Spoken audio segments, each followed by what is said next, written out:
Yes, alam na ang lineup ng Pilipinas at ng host nation na Thailand. Pero masyado tayo nag-focus dito lalo na sa social media at nakalimutan na ang ibang team katulad ng Malaysia at Indonesia. Unahin natin ang Malaysia na nakapaglabas na rin ng Final 12 para sa Southeast Asian Games. Siyempre ito'y pinangungunahan ng Malaysian GOAT na si Tin Chun Hong. Yan ang player to watch sa kanilang koponan. Pagdating sa eligibility ay hindi sila masyadong affected sa rules na nilabas ng Thailand. Kaya wala masyadong adjustment. Pero mayroong balita na dagdag motivation sa kanilang team. Hindi lamang motivation dahil malaking halaga or value ang kanilang makukuha kapag kanilang nabawi ang gold medal sa Pilipinas. Ayon sa President ng Malaysian Basketball Association na si Datuk Seri Lee Chan Hock, siya raw ay magre-reward sa bawat player ng Malaysia. Yes, per player, hindi buong team.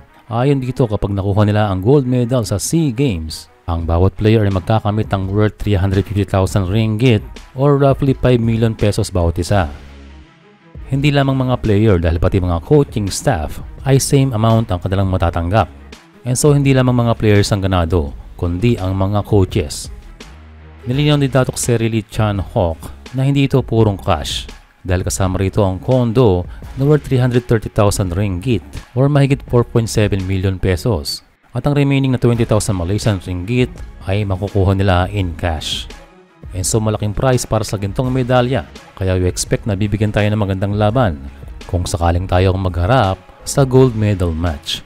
Sa ating Philippine team naman ay hindi tayo sigurado kung meron silang incentive. Pero syempre alam naman natin na galante pa rin ang SBP pagdating sa basketball. Samantala naglabas na rin ng roster ang mga koponan ng Vietnam at Indonesia. And para sa Indos ay malaking balita ang pagbabalik ng kanilang generational talent and now standing 6'10" na si Derek Michael Xaviero. Si DMX ay naglalaro sa isang NCAA Division I school na Long Beach State. Sa ngayon ang kanyang career average ay 4.7 points pero mas maganda ang kanyang 6 rebounds per game. Ito na siguro ang magiging advantage ng Indonesia kumpara sa ibang bansa.